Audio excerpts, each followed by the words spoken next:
Even after all these years, the sun never says to the earth, "You owe me." Look what happens with a love like that. It lights up the whole sky. Hafiz.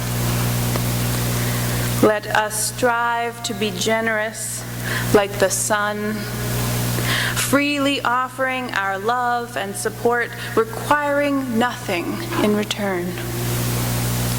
Let us strive to be receptive like the earth, grateful for the light and love offered us, open to unearned blessings. Let us strive to be dependable like the morning, showing up again and again after times of darkness, sharing what we can of our own light. Amen. Thank you.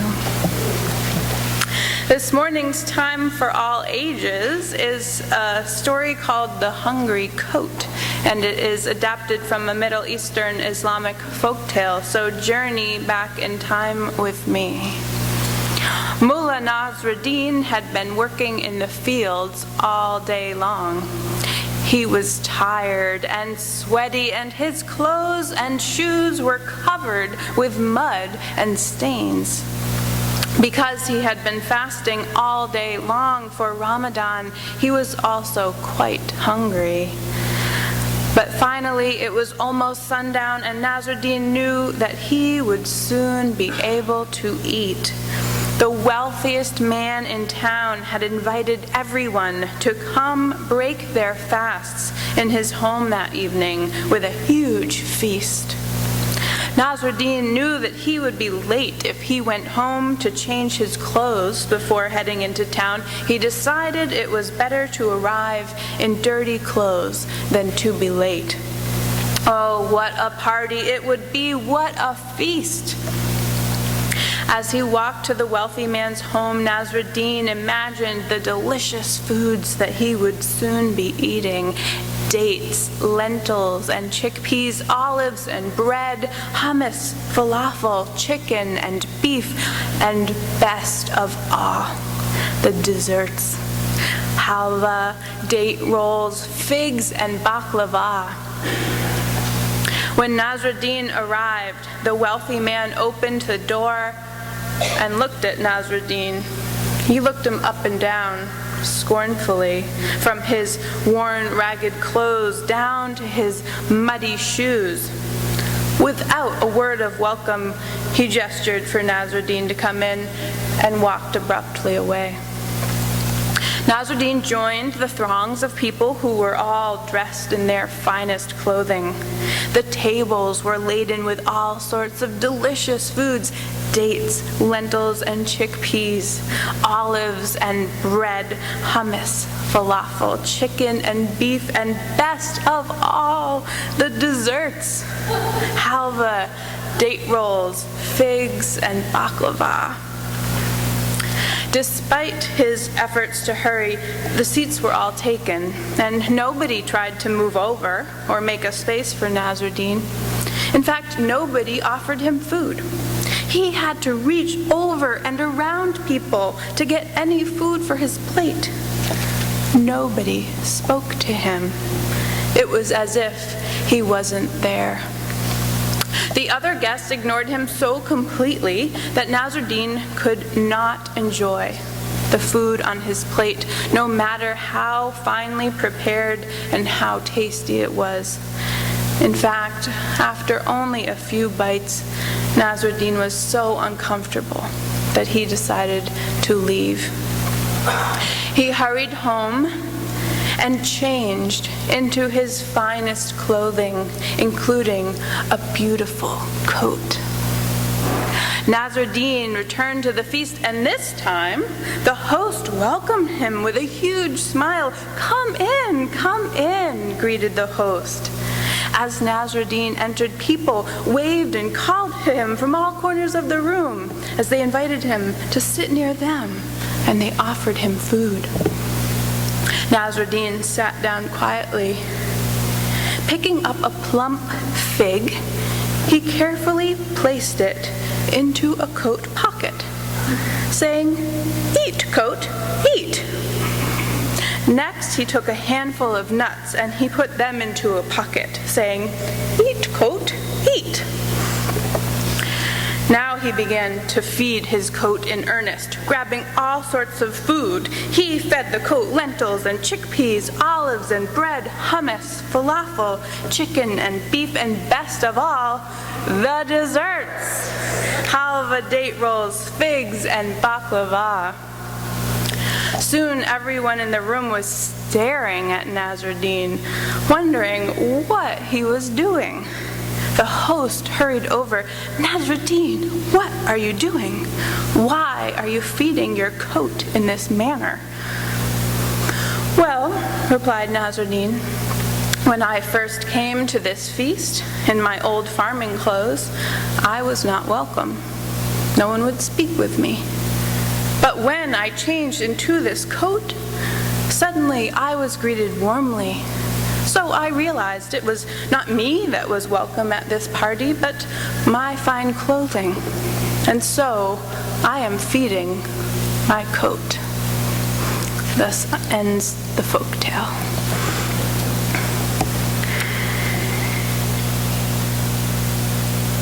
Now I offer a second reading. This is a poem entitled Ramadan in Dunkin' Donuts.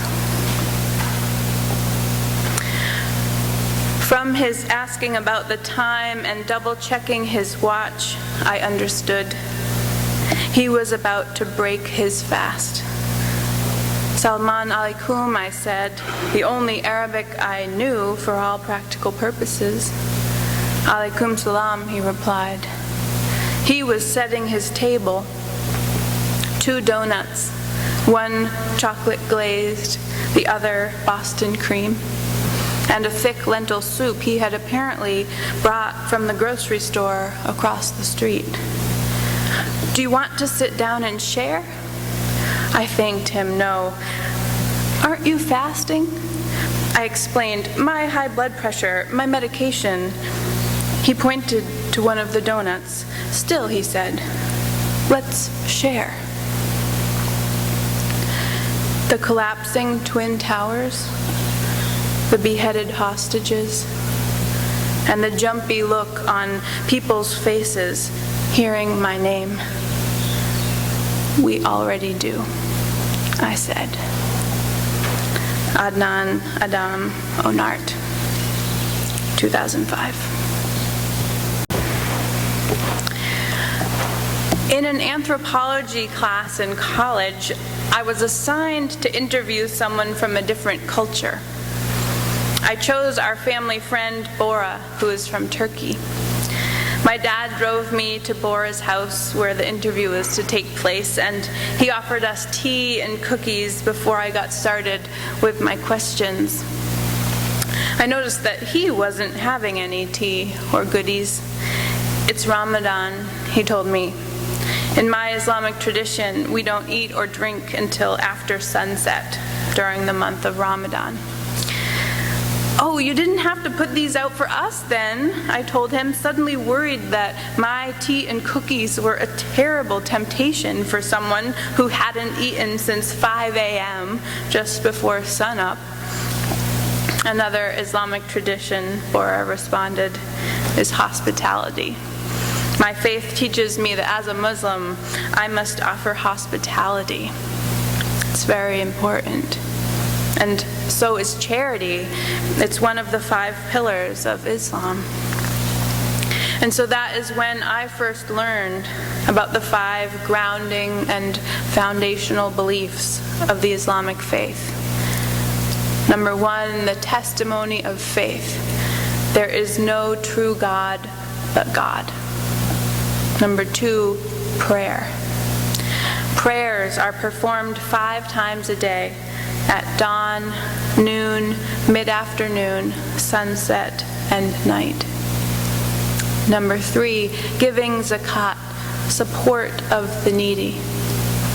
Number 4, fasting during Ramadan. Number 5, pilgrimage to Mecca. The annual pilgrimage called the Hajj is an obligation once in a lifetime for those who are physically and financially able to perform it. About 2 million people travel to Mecca each year from every corner of the globe. I asked Bora if he had taken part in the Hajj. He had. It was a very powerful experience, he said, but he was also critical of it. Men were separated from women, he said, so he couldn't make the pilgrimage with his wife. Also, he noticed that the very wealthy, the oil tycoons from Saudi Arabia, were given special access and treatment. They did not travel in a huge crush with the masses. That bothered him. This is not how it is supposed to be, he said. We are all the same in the eyes of Allah. Although I did not yet know the Islamic folktale of Nasruddin and the hungry coat, I was already learning that class, race, ability, age, education level, wealth, and poverty, these did not have a place during Ramadan or during the Hajj. Islam is so much like other world religions in its teachings that we are here to support one another, to feed the hungry and clothe the naked, to pray together, to break bread together as one. Throughout my life and until his death several years ago, I was often struck by Bora's sense of hospitality and generosity. Even as a child, he made me feel important. After interviewing him, I now know that he was driven in this by his deep faith. Last month, several of us went to Brewster to hear a Cape Cod Muslim couple talk about their faith. And we are working on bringing them here so that you can meet them and hear from them. In the face of so much Islamophobia, they have made it their family's mission to talk to different communities about Islam and to answer questions and correct misperceptions. Bora used to do this as well. I remember him coming to our UU church in Plymouth at my mother's invitation. One of the things this couple, the Ahmeds, told us was, what you see now in the news about Islamic fundamentalists, that's not Islam. That's not our religion motivating them. That's not the guidance of the Quran. They are crazy people. They are motivated by other things, power and greed and anger and disenfranchisement, unemployment and racism, lack of opportunity or a feeling of belonging, hatred of the West, but not faith. That is not Islam. What I see on television does not compute with what I know of Islam either. A humble man sitting at his kitchen table, offering food to his friends, although he cannot partake himself. A wise farmer reminding his village that it is the man who deserves respect and not the clothes. Strangers sharing a donut to break a fast together as brothers.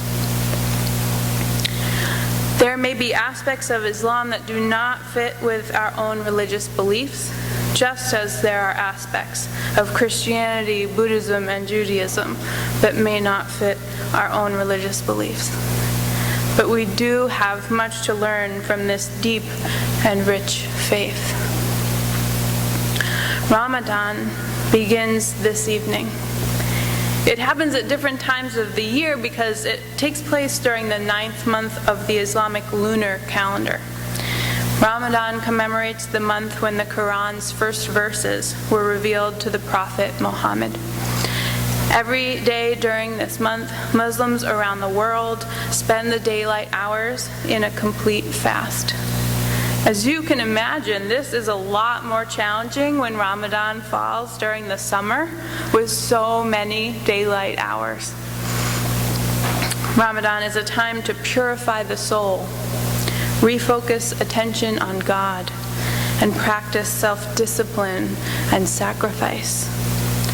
Muslims are called upon to use this month to reevaluate their lives in the light of Islamic teachings.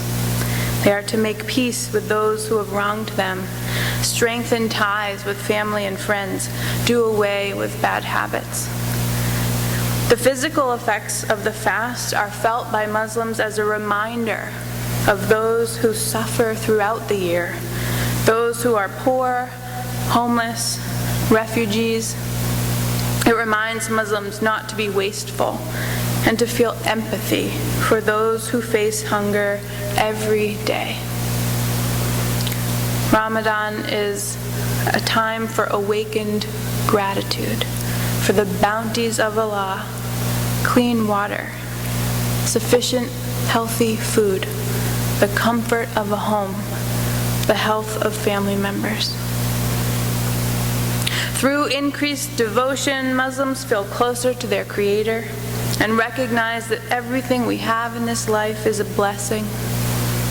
Through increased charity, Muslims develop feelings of generosity and goodwill toward others. Through self-control, a Muslim practices good manners, good speech, and good habits. Through changing routines, Muslims have a chance to establish more healthy lifestyle habits. Through family and community gatherings, Muslims strengthen the bonds of brotherhood and sisterhood in their own communities and throughout the world. Other world religions too have times of fasting or refraining. Christians have Lent, Jews have Yom Kippur, Buddhists have various fasting practices, times to refrain from eating meat and other foods. Why have all the world's religious traditions turned to hunger and thirst as spiritual teachers? What can we learn from this common and ancient spiritual practice? From times of intentional fasting, times of discipline, of deepened gratitude for the simplest things, the taste of a sweet date at the end of a long day with no food or drink. The word Ramadan comes from the Arabic root word for parched thirst. What can we learn from that feeling, that parched thirst feeling? Humility, gratitude, kinship, responsibility, discipline, awe. Another Muslim poet, Muhammad Iqbal. This one is actually in the back of our hymnal. Where in our hearts is that burning of desire? It is true that we are made of dust, and the world is also made of dust, but the dust has motes rising. Whence comes that drive in us? We look to the starry sky, and love storms in our hearts. Whence comes that storm? The journey of love is a very long journey. But sometimes, with a sigh, you can cross that vast desert. Search and search again without losing hope. You may find sometime a treasure on your way. My heart and my eyes are all devoted to the vision. As we head into the month of Ramadan, may we find a deeper respect for our Muslim neighbors. May we strive to educate ourselves and others about the differences between Islam and crazy, violent extremists. And may we honor the thoughtful spiritual practices, our own and others, that bring us insight, connection, and peace.